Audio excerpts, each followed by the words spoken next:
관세 폭탄 정책은 주먹을 믿는 거? 우리가 때리면 다 이제 쫄겠지, 못 덤벼들겠지, 이제 이런 그 소박한 생각으로 이제 덤볐는데 세상은 이제 그렇지 않은 거죠. 이제 싹싹 빌면서 이제 뭘 해드릴까요? 이렇게 해야 되는데 비는 것이 아니라 맞상대를 지금 하고 오히려 한 줄 더 떠서 가죠. 미국을 바치고 있는 가장 중요한 소비가 이게 줄어들게 되면 이거 완전 난리 나는 거죠. 그러면 내 소득이 줄어들었으면 미국 못 참죠, 국민들이. 그럼 정말 탄핵하자? 이럴 수도 있는 거죠.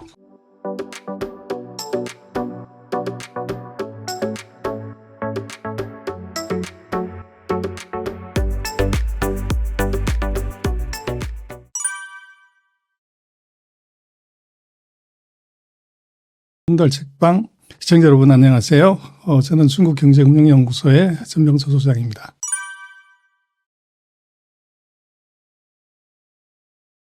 한 놈만 패라. 그래서 트럼프 대통령이 57개 나라하고 이제 상호관세를 했어요.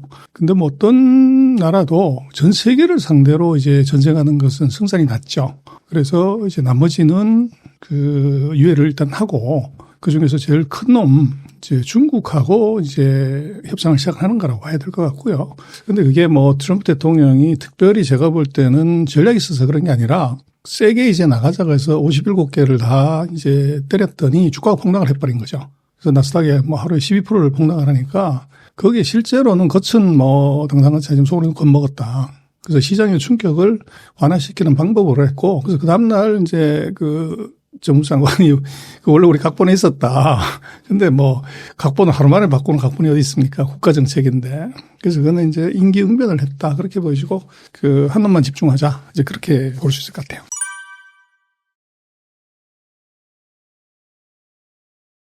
제가 볼 때는 즉흥 관세, 이제 기분 관세인 것 같아요. 그래서 이제 우리가 그냥 봤을 때 전 세계에서 지금 마진이 가장 높은 상품이 그 엔비디아의 칩셋입니다.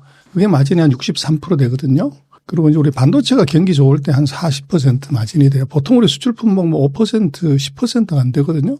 근데 관세가 예를 들어서 40%를 넘어간다. 그래서 50% 넘어가면 어떤 상품도 그것은 수익 내기 어렵죠. 근데 거기다가 50%, 100%, 지금 200% 이렇게 올라가는 것은 그 의미가 없는 관세죠. 그리고 이제 중국 같은 경우는 125% 올리고 나서 우리는 더 이상 관세 올리는 거 안 한다. 이제 그렇게 얘기를 했는데 그럼 중국이 겁먹어서 그런 거냐 아니면 이게 친절해서 그런 거 전혀 아닙니다. 50% 넘어가게 되면 어차피 수출은 빵이다.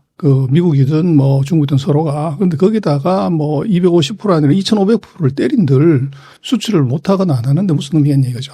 그래서 그런 측면에서 보면 조금 트럼프 대통령의 치기 어린 그런 어떤 쇼맨십, 이제 그게 숫자만 올려놓은 거 실은 전혀 없다.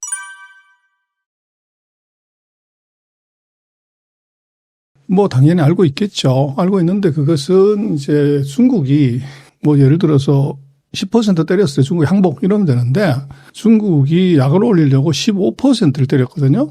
그러니까 트럼프 대통령이 20%를 때렸고 그다음에 이제 이게 계속 올라가서 50%, 그다음에 이제 120%, 지금 이제 200%까지 올라간 거죠. 그래서 중국이 같이 따라왔기 때문에 거기서 이제 밀리면은 중국보다도 적게 때린다거나 중국한테 겁먹었네 이렇게 되잖아요.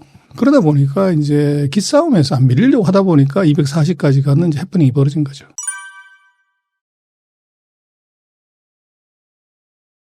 그런 건 아닌 것 같고요. 주가라는 건 귀신도 모르는데 중국이 그거 알 것 같으면 주식 투자하지 물건 팔겠어요?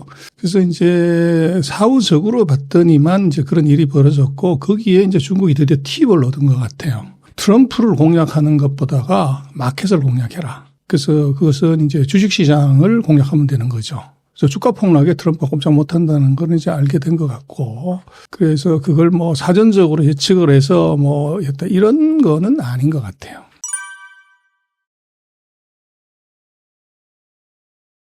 그렇게 할 수 없습니다. 그래서 이것은 3의 영역이 서로 겹치게 되면 어느 한쪽에 완승이 있을 수 없어요. 그래서 미국은 이제 물건을 샀어야 되고 중국은 팔아야 되는 입장이기 때문에 그래서 서로가 이거 100명 죽이려는 상대를 자기도 7, 80명 죽어야 되는 전쟁입니다. 그래서 7, 80명 죽여놓고 이긴들 그 의미가 상처투성이인 승리가 되죠. 그래서 그거는 미국도 그렇고 중국도 이겨도 이번에는 이것은 완벽한 승리가 아니라 피 흘리는 승리다.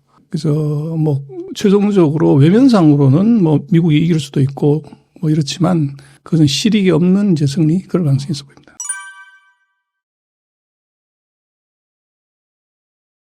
그거는요, 그 지도자가 중시하는 이제 관점이 다른 거죠. 그래서 지금 보면 미국 같은 경우는 이제 표심, 투심이 무섭습니다. 그래서 많이 하고 마켓이 이제 트럼프가 제일 무서워하는 거고. 근데 중국은 시진핑은 14억의 시선이 가장 두렵습니다. 그래서 마켓이나 뭐 주식시장은 뭐 통제를 하든지 관리하든지 할 수가 있는데 침묵하고 있는 14억의 시선들이 이게 우리가 미국의 압박에 굴해가지고 굴었다. 이런 이미지를 주면 절대 안 되는 거죠. 그래서 이제 그게 중국이 실력이 떨어지고 약하면서도 이제 이 악물고서 계속 덤벼드는 이유는 바로 거기 있다고 보십니다.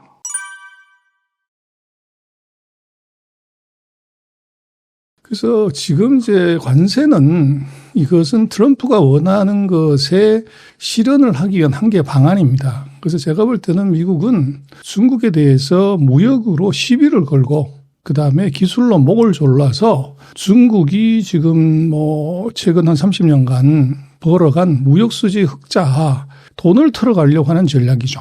근데 그냥 돈 달라고 그러면 안 줄 거니까 거기에 이제 무역의 수단이나 기술의 수단을 쓰고 있는 거죠.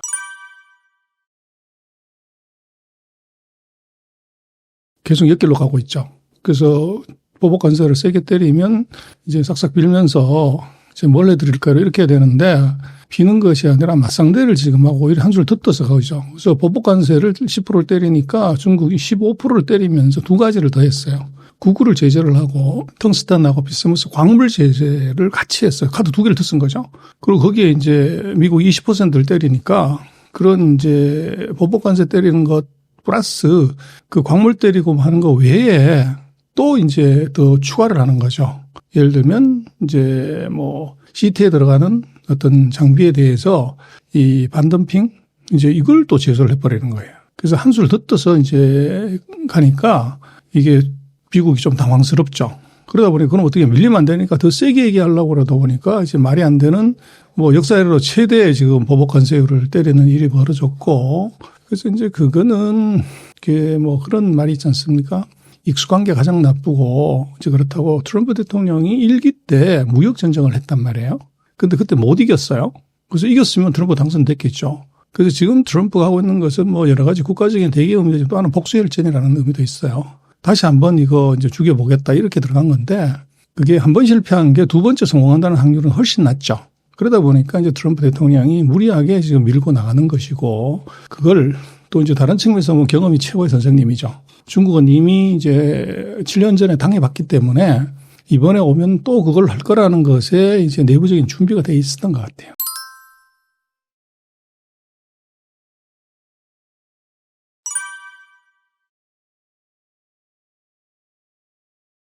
탄핵은 가능성 없고요. 탄핵이라는 게 우리도 국회에서 동의를 해줘야 되잖아요. 근데 뭐 미국도 상하 양원이 다가 공화당이기 때문에 그거는 의미가 없고 지금 뭐가 하나 문제가 되냐면 이번에 그 보복 관세를 뭐 몇십 프로 몇백 프로씩 막 때리는 것이 조건이 있어야 돼요. 그게 이제 IEEPA라고 하는 이제 비상경제사태법 뭐 이런 거예요. 비상사태면은 이제 어떤 것도 다 이제 대통령이 할 수가 있는데 그럼 이제 지금 무역 적자가 많이 나는 거를 이걸 국가 비상사태라고 얘기할 수 있냐? 이게 이제 문제가 되는 거예요. 근데 이제 그것 때문에 그 무역에서 뭐 50%, 100%, 200% 때리면 피해를 보는 사람도 있잖아요. 미국도 수입업자들 다 피해보니까 이 사람들이 소송을 거는 거죠. 그래서 우리 같은 뭐 가처분 정지 소송이라든지 뭐 이런 식의. 그래서 이게 지금 트럼프 대통령은 뭐 문제 없다. 무역 적자가 국가 위기다. 이렇게 해서 내가 했다. 이렇게 나가는 것이고 그게 피해를 입은 사람들은 이게 무역 적자가 그러면 당신 때만 있었냐? 바이든 때는 없었냐? 그리고 당신이 읽을 때는 없었냐? 그때는 왜 이제 IEEPA법을 안 쓰고 지금 쓰냐? 이제 이렇게 얘기를 할 수 있는 거죠. 그걸 지금 법원에 소송을 해놓은 거예요. 그래서 이제 거기 법원 판결에서 이거는 비상사태다 아니다 그러면 이건 위법이죠. 그래서 우리가 뭐 이제 그 비상계엄이 이게 뭐 의미가 있냐 없냐가 법원의 판단하고 예를 들면 지도자의 판단이 서로 달랐던 거잖아요. 그래서 중국도 뭐 미국도 요 상황이 지금 벌어질 수 있는 거죠. 그게 이제 탄핵보다가는 그게 되면 지금 벌려놨던 이게 만약에 위법이라고 나오면 다 취소해야 되는 거죠.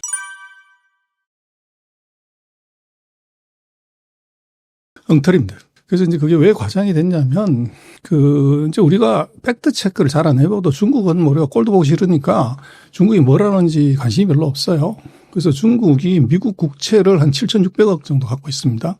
그래서 이걸 팔아버리면 이제 국채 가격이 폭락하고 금리가 폭등해서 이제 트럼프 죽일 거 아니냐 이렇게 얘기를 하는데 그건 엉터리인 것이 미국 국채가 지금 30조 달러가 넘어요. 지금 발행한 부채가. 그런데 그중에서 외국인이 갖고 있는 게 한 8조 달러 정도 됩니다. 그래서 한 30% 조금만 되는데 그 중에서 8조 중에서 이 중국이 갖고 있는 게 7,600억이면 요거는 한 8% 그 내외예요. 그리고 이제 전체 외국인들이 갖고 있는 미국이 발행한 전체 국채가 한 33% 정도 되고 거기서 한 8%를 중국이 갖고 있기 때문에 전체 발행한 국채에서 중국이 가진 포션은 2.9%밖에 안 됩니다. 그러면 2.9%가 판다고 하더라도 97%가 그대로였는데 그게 뭐 시장이 끝나거나 이럴 수가 없는 거죠. 그리고 만약에 시장이 붕괴될 정도로 큰 충격이 있다고 그러면 그건 미국을 다치게 하는 것도 있지만 그럼 중국은 자기가 가진 돈도 7,600억이 날아가잖아요. 그렇기 때문에 그 카드는 갖고만 있는 것이지 이제 우리도 그거 너 그러면 팔아가지고 금리 폭등시킬 수 있어? 이건 이제 바게닝의 조건으로서는 의미가 있어요.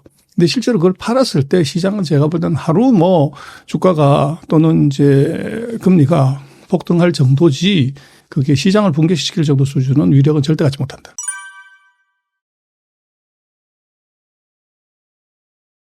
그렇죠. 근데 그것은 자기 좋은 것이라고 하기보다는 애플은 단 한 대의 아이폰도 미국에서 만들어요.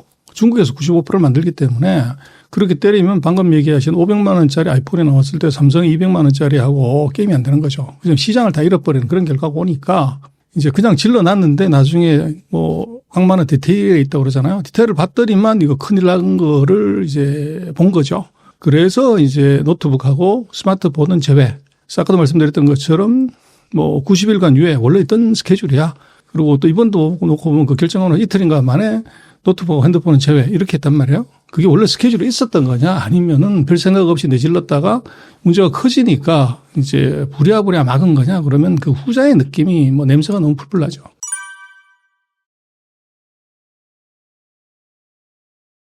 그래서 이제 그게 애플도 정보가 없었다는 거잖아요. 그 얘기는.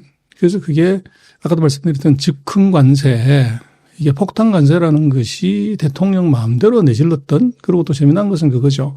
상호 관세를 어떻게 계산했냐. 50몇 개 나라가 심플해요. 수출에 수입 빼가지고 그걸 수입으로 나눈 것을 그걸 둘로 나눈 게 상호 관세다.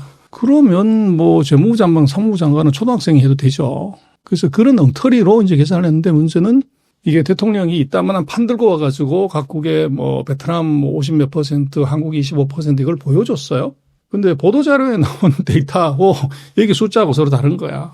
이게 엉터리라는 거죠. 그러니까 이게 이제 이번에 미국의 그런 관세 폭탄 정책은 잘 정교하게 짜여지고 시나리오가 있고 각본이 있고 이제 이런 것보다는 이제 소위 말하는 주먹을 믿는 거.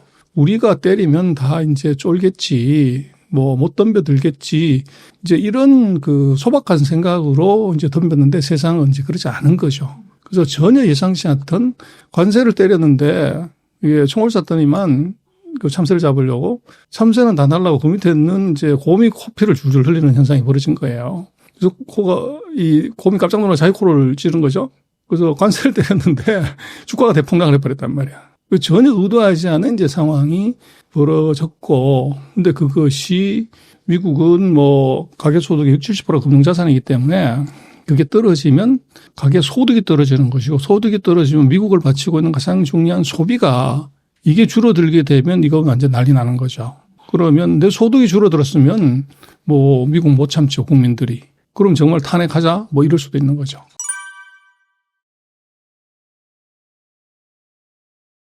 제가 볼 때는 이미 100% 넘어간 관세, 245% 관세전이 끝났다. 더 이상 관세 가지고서 떠들어봤자 이게 중국은 상대도 안 날 거고 미국은 이제 수출 수입이 끝났을 거란 말이에요. 그래서 결국은 협상을 해야 되는데 언제 협상할 거냐 그러면 제가 볼 때는 월마트의 그 재고가 동의나는 순간에 협상 안 할 수 없다. 그래서 그거는 월마트에서 파는 물건의 60%의 원산지가 메이드 인 차이나예요. 근데 지금 들어와 있는 물건, 배로 싣고 온 물건을 팔고 났을 때, 그 다음번에 이제 애기저기 하나가 원래 한 박스가 10,000원이었는데, 이게 145% 더 올라갔으면 이게 24,500원이었다가 34,500원으로 올라가는 거죠. 그랬을 때 이제 소비자들 입장에서는 갑자기 이게 뭔 일이야. 그러면 그 가계 소득이 상대적으로 그만큼 줄잖아요. 근데 그까지는 뭐 내자 그러는 좋은데 문제는 중국이 그렇게 보복관세에 맞아갖고는 손익이 안 날 거니까 배 선절 안 할 거라고요. 그러면 30일, 60일, 90일 정도 최상으로 그 재고가 스탁 아웃 되면은 이제 기저귀를 못 가는 거죠. 그런 일이 벌어졌을 때 이제 국민들이 가만히 있을 거냐는 거죠. 그러면 어쩔 수 없이 이제 중국하고 미국은 협상 테이블에 앉을 수밖에 없다. 그래서 중국은 무슨 문제가 있냐 그러면 뭐 참자, 우리 수출하지 말자, 손해보자 이건 가능한데 문제는 이제 대미 수출이 중국 전체 수출이 차지하는 한 15%밖에 안 돼요. 근데 거기에 중국의 제조업에 종사하는 근로자다 그래야 한 2억 1,500만 명 정도 가까이 됩니다. 근데 그걸 같은 기준으로 생각하면 대략 한 1,900만 명 정도가 추산을 하자면 대미 수출에 종사를 해요. 근데 이 사람들이 다가 이제 실업자 되는 거죠. 근데 우리나라 인구의 거의 뭐 절반 되는 인구가 실업자가 갑자기 나온다? 그런 굉장히 큰 사회 문제가 될 수 있잖아요. 그래서 제가 볼 때는 미국은 이게 월마트 때문에 협상단에 나올 가능성이 높고 중국은 2천만에 가까운 이제 졸지의 대량 실업자죠. 이제 벼락 실업자가 나오는 것들 그걸 막으려면 둘이서 합의를 볼 수밖에 없다.